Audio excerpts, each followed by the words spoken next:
So we've got Joe from Wales. We have got Angie. Thank you. We've got Angie from Safe Foundation. We've got Oumar, and we've also got Tabitha, who will help do a little bit of simultaneous translation for Oumar if we get into any trouble. And we also, hopefully, behind me, have got Harold from Malawi. Harold, can you hear us? Wonderful. We can see you, Harold. So Harold is a partner of From Wales. Seem to have a little bit of a volume problem at the moment. Can we try and make some noise, Harold? Oh, we've also got Sam. Yay. Hello? Oh, Sam's saying hi. Mr. Bangura? Yes, getting you clear. Wonderful. Okay, that's very exciting. We're also joined then by Sam Bangura from Kankaylay Islamic Primary School in Sierra Leone. Yeah. So can you try and say hello again, Mr. Bangura? Yeah, I'm getting you clear. Wonderful. Okay, that's a really good start. And do we have Harold? Yes. Hooray! Okay, that's very exciting. I'm not seeing you clearly on my screen. Okay. I'm hearing and getting points. Can you hear us? Pardon? Yeah. Hi. Okay. All right. I'm getting clear. I can't get you through the screen. I'm not seeing you at the conference. Okay. But I'm hearing what you are saying. Okay. Well, I think that we will take that as a win at this stage of proceedings. Really very excited to have you able to both join us for the discussion. What we wanted to do was to bring together some of the Partnership Award winners, just so we can talk about partnership, we can talk about connecting communities, which is, of course, the theme of this event, and see what we can learn from each other. So thank you, everybody, for being here. Lila has said a little bit about the Partnership Awards, about why it is that these groups and individuals have been selected for a Partnership Award. But what I would like to do to start with is to just ask each one to give us 1 to 2 minute description of what it is that the partnership does. So if we start with you, Joe, then maybe we can also bring in Harold for a brief kind of description of what it is that your organisation and your partnership does. I'm very much delighted. I'm very much delighted to have you this point on the day. Actually, we have been in partnership with Safe Foundation in Wales. This is Kankaylay Islamic Primary School, Woodlow, Sierra Leone, West Africa. Several years we have been in partnership with these people. And I believe we have gained a lot from them, and they have helped a lot to Kankaylay and its community. In the first place, they came here when the late lady, may her soul rest in perfect peace, Lucy, came first. I met with her for the first time, and we discussed something very lengthily about how she intends to help our schools as a partners. There's a charitable foundation in Wales. So thank God, that's very beautiful. And we continue the friendship.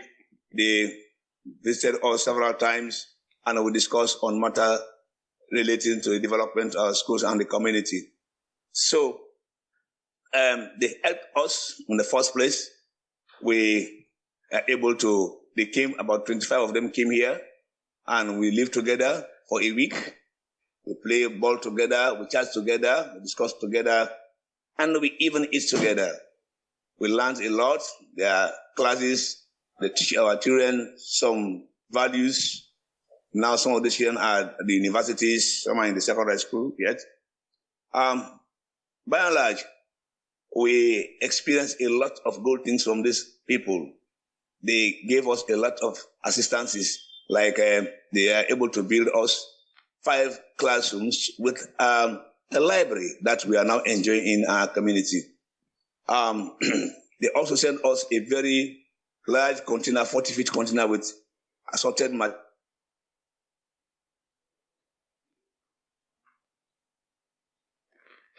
things that we are in that container. And that is when the container came here, they spent a lot of money to offload that container at the quay. We went to the Ministry of Education and we asked for duty free. They gave us the document, but that doesn't stand actually, because we spent, Anna spent a lot of money at the quay to get us that container. And the container came, we offloaded the container, and the community, everybody was so amazed. Second point also, during the COVID-19, they sent us another assistance. And we are having about 20, 30 children here. They are totally vulnerable. And they help those children by, in fact of all, counseling them. That the first place, they counsel the children that all is not lost.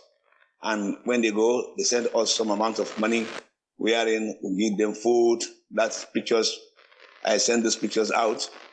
We bought uniform for them, and we gave some personal envelopes to them, and we bought sanitizers in the school so that all of us use that sanitizer for the benefit for the prevention of COVID-19.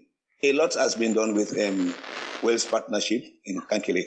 We've learned a lot, and a lot. So we are expecting more. Thank you very much for now. Thank you. Thank you, Mr. Bangura. Is there anything, Angie, that you would like to add, just to fill in a little bit of context about your partnership and your work? Yeah, sure. So we're the Safe Foundation, and we partner with schools and NGOs around the world. In Sierra Leone and Freetown is Kankaylay Islamic Primary School. And yeah, through our partnership with Mr. Bangura, who's the head teacher there, we've been working with the school since 2011 and focus on access to education for young people, children who have been affected by the Ebola crisis, by the landslides, some of which are orphans. We support them with school packages so that the children can attend the school, and also sponsor teacher salaries there. Brilliant. Thank you. Yeah, That's really helpful. They sent us some amount of money. We got 3 teachers. We employ them to do some kind of additional job to visit these kids that are much more vulnerable, to see their places where they live, to their caretaker parents. That teachers do that, and we give them money. We pay them for 3 good months. That is obviously, that's fact. When the time of the monthslide also, they assist us here. And the education they imparted to our kids, as I said, some of these kids are now at the universities. They sometimes come to the school and say they are very much grateful to these people, and they are asking if they could come again. I said, no, I don't know what is the next plan actually, but we have a stop along the line because of the intervention of the COVID-19 that made certain things to drop at the moment. Okay, thank you. Could we go to Joe and hear a little bit about, and to Harold, hopefully, I think we can hear Harold as well, to hear a little bit about your work and your partnership. So my name's Joseph Robinson. It's been a real privilege to be with you guys today. Many of you have got more experience and more education than myself, but it's been a real joy to be here. So I volunteer for a charity called From Wales, which is based in Pembrokeshire. It was set up in 2012. The reason for it was to raise the profile of Malawi generally, but also to support our partner on the ground in southern Malawi, in a place called Blantyre Rural. So we work with Fisherman's Rest Community Projects, or FRCP, and Harold's one of our project coordinators on the ground there. So we work with a real diverse range of projects. It's all community and school development based, all surrounded by education. Every project is birthed from a need that is raised by the community. And then we work with our partner organisation and with partners on the ground, communities on the ground that we've got well-established relationships with to find some kind of solution that we can work together sustainably for a better tomorrow for everyone. Thank you. Thank you very much. Harold, would you like to say a few words just to introduce yourself and what you do? Yeah, thank you very much. Harold Zaunda. I'm one of the project coordinators for Fisherman's Race.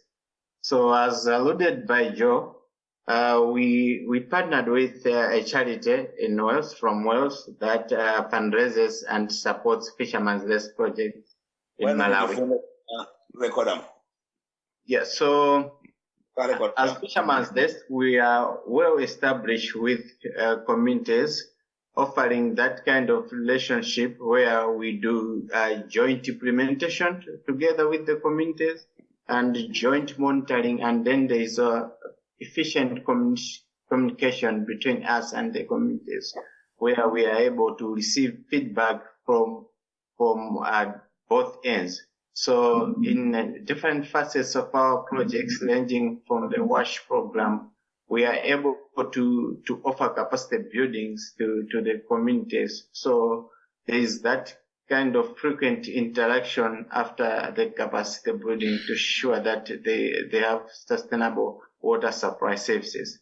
Similarly, we have environmental projects where there is that form of collaboration through trainings with the communities also, and through this we have established nurseries in the communities themselves.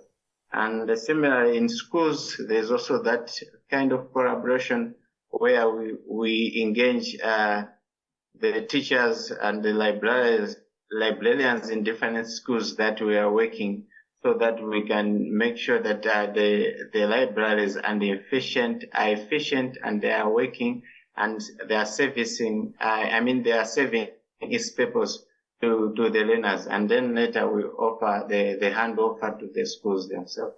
So in a nutshell, this is the kind of partnership. It has been scaled from internationally, that is through from Wales, to the local grassroots, the communities themselves. Thank you very much. Okay, thank you very much for that. And Oumar, could we get a little sense from you about the work that you've been doing and the things that you've been achieving? Yes, my name is Oumar, and I'm from Senegal, and I am the volunteer of Niokolo Network, the volunteer director of Niokolo Network.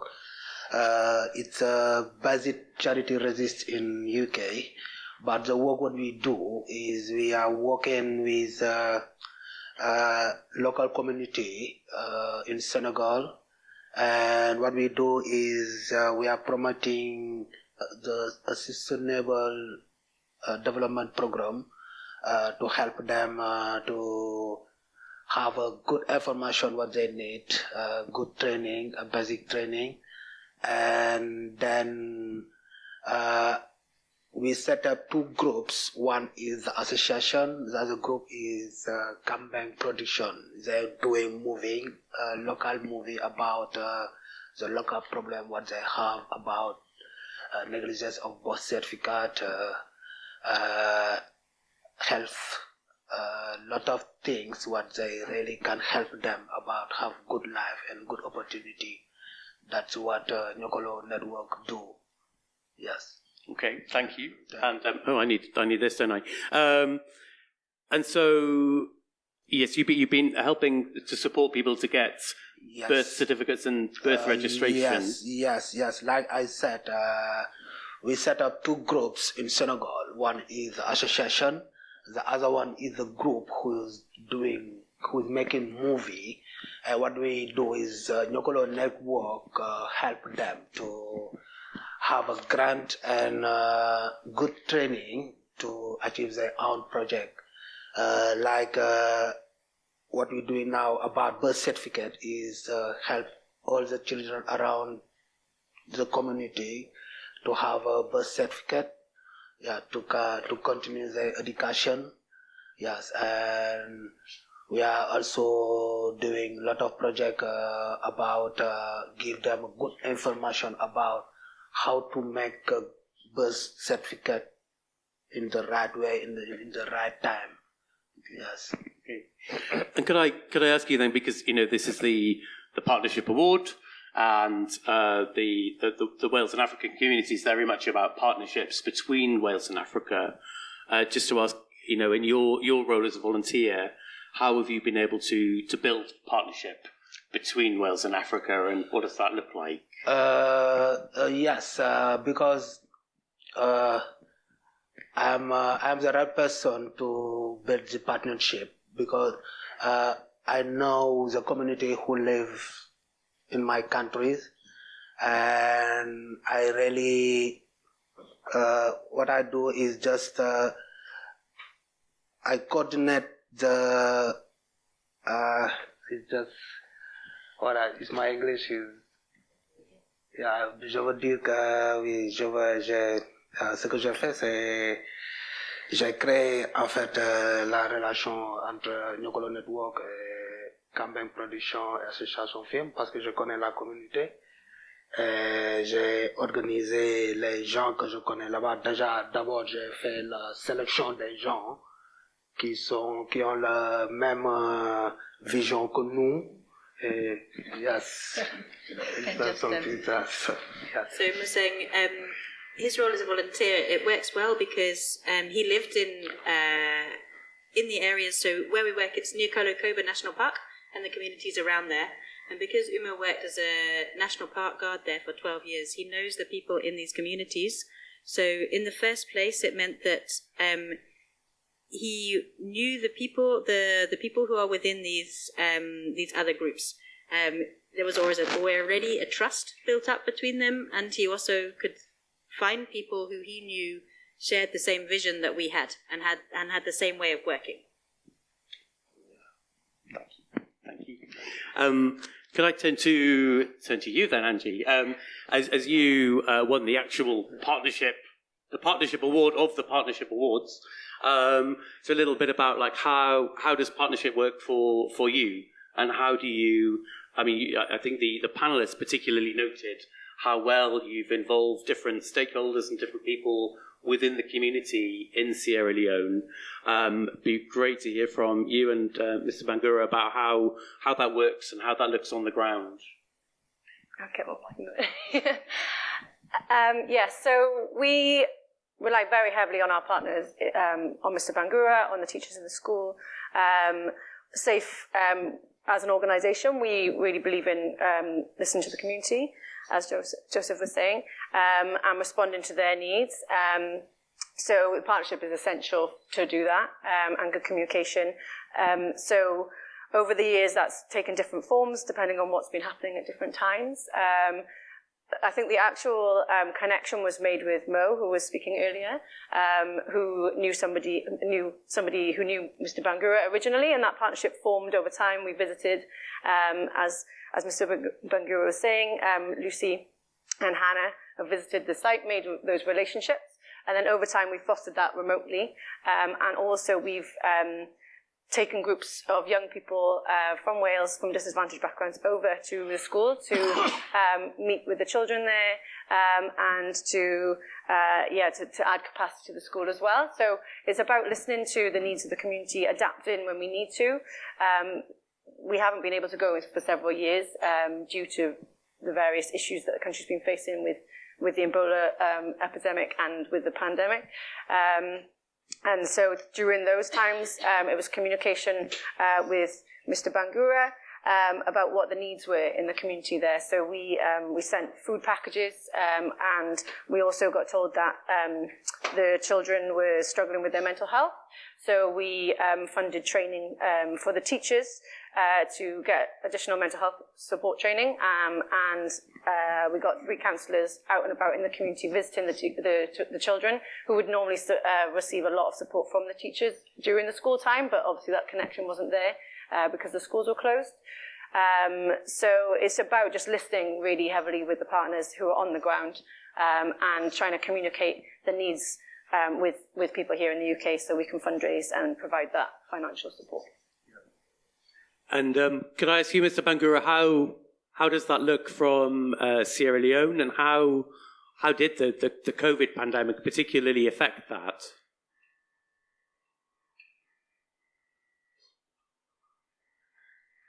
Can you hear me? Okay.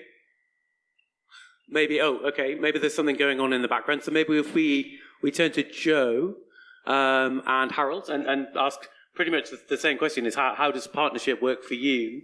And particularly thinking of how that was impacted by COVID, by other developments that have happened. So obviously COVID had massive impact on every agency or every setup really. And that was no different to Malawi. In terms of our partnership and connection, it was no different. Everything's done on Zoom or WhatsApp or Teams, so that partnership wasn't affected. In terms of impact on the ground, Harold will top up on this shortly, but some projects were impacted hugely more than others. We've got a WASH program, as Harold alluded to, so we did a specific COVID prevention education program. So that was one thing we did. But in terms of other projects, the ones that were particularly influenced were those with schools. Schools were closed down for a large amount of time, and that has had a huge impact on generally the children that went through the education over that 2-year period. Other projects whereby we do big community meetings, we had to really obviously put lots of things in place there. But the projects, what they didn't do is grind to a halt, because all the projects that run at Fisherman's Rest there's a reason for them, there's a need for them, and they are life-impacting, life-changing. So therefore, nothing was halted apart from the food distribution at schools. But all the other projects did continue, but we adapted. But I'm sure Harold can top up on that. Yeah, thank you very much. Indeed, COVID impacted our programs, more especially the WASH and the education program. Specifically with the WASH program, where we stopped conducting capacity building programs because, as you know, mass gatherings were banned. So there was indeed a challenge where maybe communities are really interested in getting to know how to maintain or fix water points.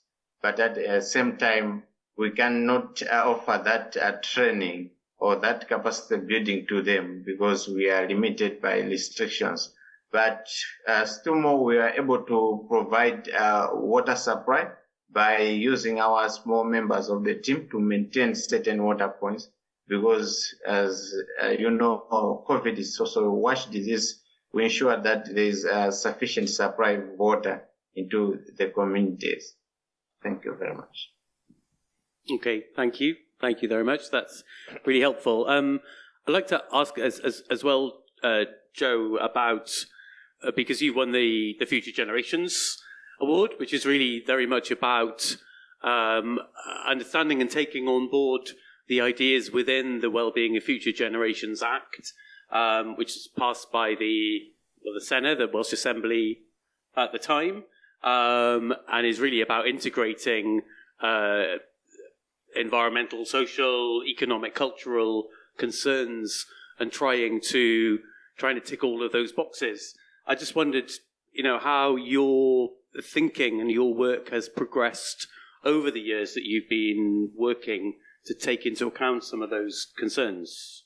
Sure. So those of you that were in the workshops earlier, you'll have heard me saying how every project that we do, the reforestation being no exception, is birthed from a need that comes from the community, but that at the heart of that project is education. Without education, then there's no longevity. And so it was a real privilege to get that award. So thank you to the panel for getting that award. Because at the end of the day, if we're not giving value and giving our importance and prioritizing the future generations, then really it is quite pointless what we're doing in terms of doing a sustainable program. So we certainly invest with schools because they're the younger generations. But obviously, but on top of that, there's existing committees and communities that are adults. So then we work with them and parents, because obviously they are then working with the future generations as well. In terms of our link with Wales, we're really excited to start working with schools, doing assemblies, and just really raising the profile of assemblies and lessons and working with eco-councils, really trying to work with schools and seeing how we can engage to make students more aware of what life decisions and the impacts on those life decisions not only have on their local environment, but also 6,000 miles away or more. Thank you. I'd like to think a little bit about also the broader kind of ecosystem that we're working in, the different organisations that groups work with. And you've talked a bit about the Common Association, about the film, about making films and distributing them and showing them to communities. I just wondered what other organisations that you are working with on the ground, and what it is that they are bringing to the partnership and to the work that you've been doing, and how you can support others. Yeah, you can answer.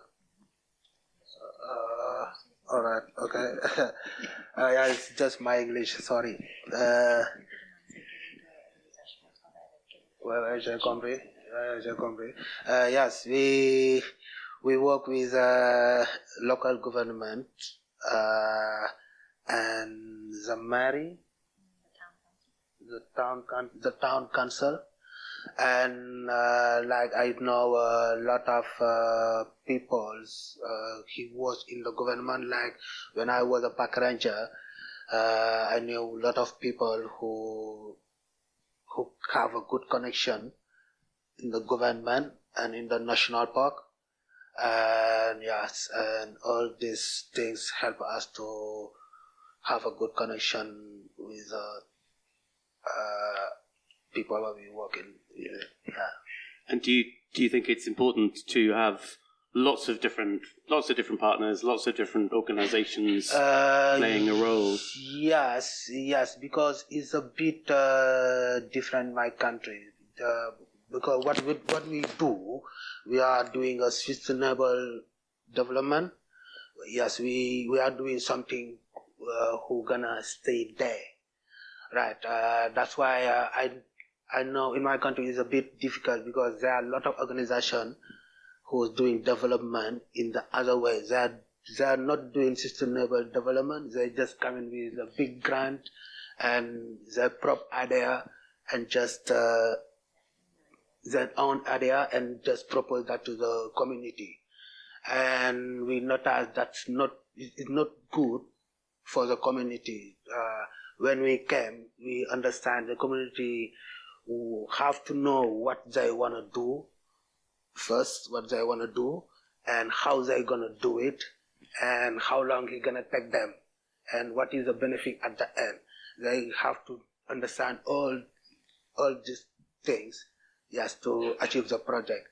And that's where we help them, to be honest, with a good information, good training, what they need, and just work with them in their own problem, what they really feel as their own problem, and they want to solve it. We help them and we work them in this context. That's how we do. And of course, we are working with the local government and council town. Yep. Yeah. Okay. Thank you. Could I ask you guys as well? Come on, this end of Andy, from your point of view, other organisations that you're working with, because clearly the partnership was very much safe and school. Do you work with other organisations in Wales and in Sierra Leone that are involved in delivering the things that you want to do? Particularly for our project in Sierra Leone, works heavily with Kankaylay. They're our main partner in Sierra Leone.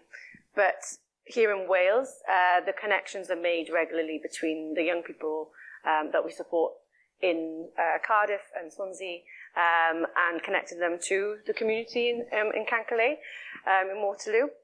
And so here in Wales, we work with Inspire Training, Llamau, the Cardiff Council, Youth Services, to kind of bring closer the two countries, to the two worlds, the two experiences that young people have.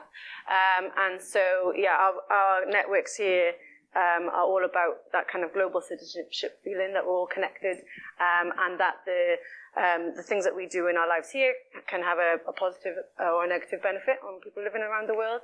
And yeah, it's about helping to educate people on climate issues and how they're going to affect people living all around the world. And so for us, the Global Citizenship Programme is where we're quite far-reaching here in Wales, and then it's connecting up with the different schools and our other projects to help put those kind of issues into context and help young people here find a sense of purpose by fundraising or awareness raising to help people live in another country. So it's kind of those connections. Okay. So there's a kind of broader sense of a wider community, lots of different organisations, not just a two-way partnership relationship. Mr. Bangura, are you back with us and off mute? Maybe not. Okay. Well, we will. Maybe I'll ask Joe the same question, really, about the different organisations that you work with, because sometimes we do conceive of these partnerships as being kind of one organisation in Wales, one organisation in Africa, while there are a number of groups that actually try to spread these things out across the community, lots of different people involved. And I just wondered how you found that working for you. Yeah. So what I'd say is projects are always going to be more impacting if you've got partners, because you can share the load a bit. The important thing is that partners obviously have a shared vision. If they don't have a shared vision, you can bang heads a bit. But if you do have a shared vision, then good things can happen.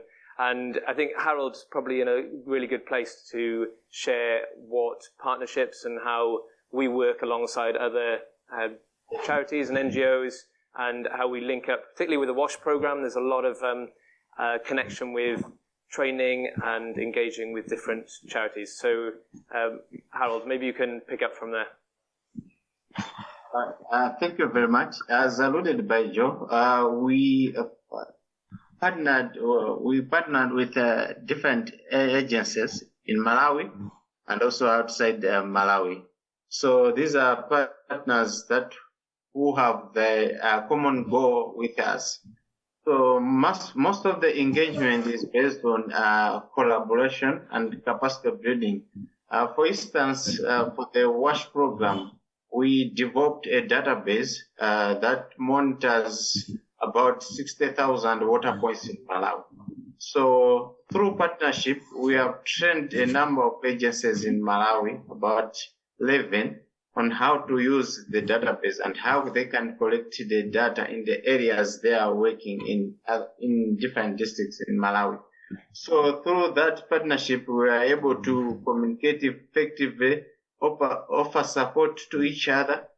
And in addition, because of the database and the vast information that we have on the database as regards to water points in Malawi, we have partnered with also other agencies like Charity Water in the UC, where they sent a remote device called a sensor that monitors functionality remotely.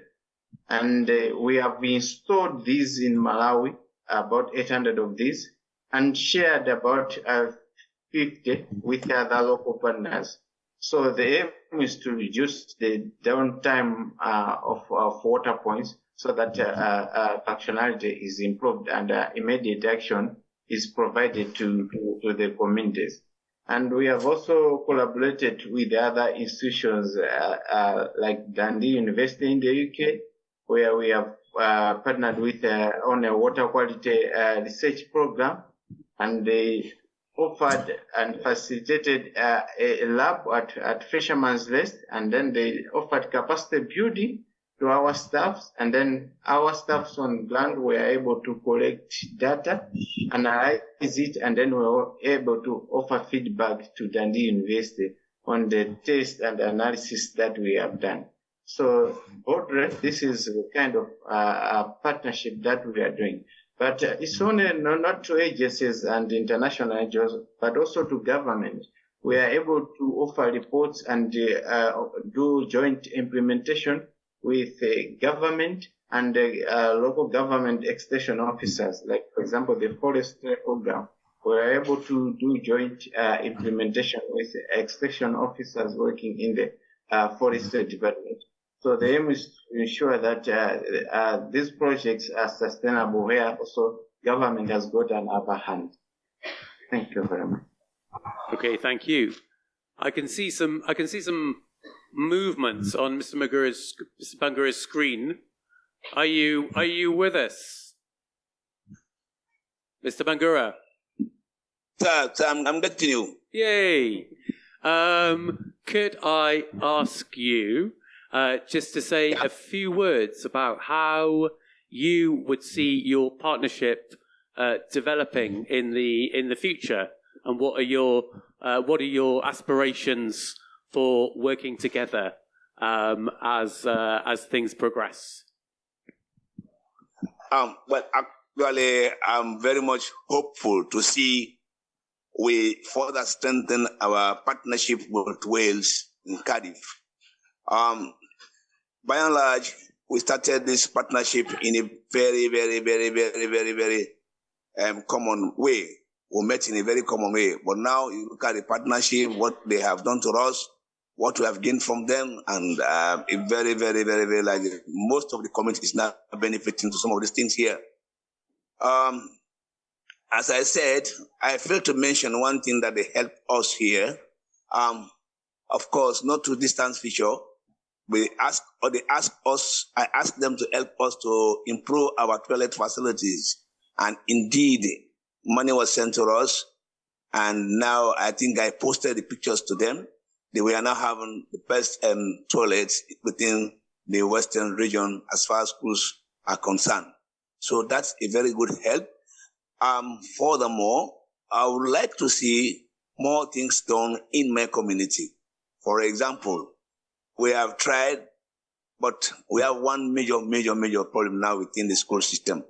Now, the water system is not too good here. And also, we need to fence the school to get more security and protect the children coming to the school. That is a major stick here. We have tried, we have started the fencing, but the resources are very, very too small. We could not further more. I can give you pictures of what we have done in terms of the fencing or where we have started, but still yet. And also our young kids, as they used to do, they used to come and teach our kids some relevant areas, and those areas are vital. So as I said, some are now at the universities, and they used to come and ask for these people, and some of the fact that the land here, one boy was telling me that one of the things came at his final examination at tertiary. So all this is a very good help, and the community people, we help them, that the aged, by providing some envelopes to them. That is, we want to see that continues, because as we know, we are in a vulnerable situation now after the Ebola, the mudslide, all those disasters. We are facing a lot of challenges. So that is, we want to see like our kids, some of these kids are vulnerable. The uniform will supply them last, some of them, and others are now coming. We still need this kind of help in our school so that we can get more children coming to school. Thank God, government is now supporting us by feeding the children. In fact, we just prepare their food. They are just eating. All of them have gone home. Government is supplying us rice now to prepare food in the schools. That is very, very good. We are now doing that. So but that's the other area. Like some of them are coming to school without uniform, without even shoe, to see how vulnerable the community is.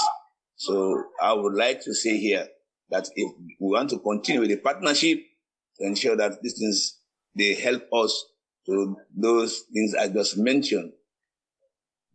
Okay, thank you very much. I'm going to ask, though I'm pretty sure I know the answer to this question, do we have any questions on Slido? Slido. I think everyone might have forgotten how to do Slido, or maybe someone wanted to hold the mic. That's well, it's not a failed experiment if we've demonstrated that nobody wants to use Slido at our events. It's a successful experiment, but nobody wants to use Slido.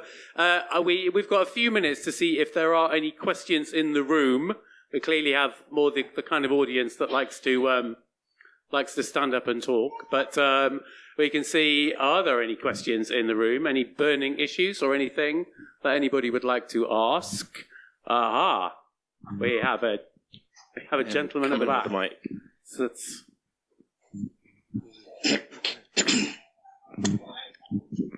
First of all, can I congratulate you all for your achievements? And I just wanted to hear any challenges, you face in Cardiff, and how those challenges have been overcome. Wow. Okay, that's a big question, isn't it? So, kind of think about the main challenges that people have been experiencing in their partnerships and their work, and how they've overcome them. And if we can do all of that in about 90 seconds each, then we can be on time. So. Who looks keen to answer that question? Joe, you look resolute. I think you've already got of course, yeah. So just off the cuff on that one, just a couple of things really. In terms of remote communication, the last 10 years is a massive turnaround. I recall 10 years ago being in Malawi and just being able to connect online by driving 30 minutes and then being able to connect to the internet on a really slow Wi-Fi connection, whereas these days now it's just on WhatsApp, but it's much simpler. That said, when the power goes, which it often happens in Malawi, or the network goes down, which it often happens in Malawi, those are the kind of issues that happen. When your solar system your solar gets struck by lightning and all the power, all the batteries and inverters get shot. It's those kind of things that I guess are the challenges in terms of communication. But as a general rule, that communication has changed and is so much easier than it was 10 years ago. Thank you. Angie, any thoughts? I would definitely agree on, thank goodness for WhatsApp. A lot of our communication is done via email and WhatsApp and video call now, which is great.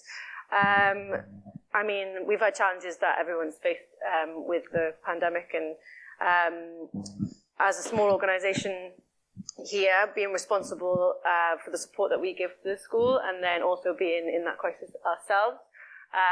But we have really strong relationships with our partners, and we really pulled in close together to support each other in that time, because we were all going through it.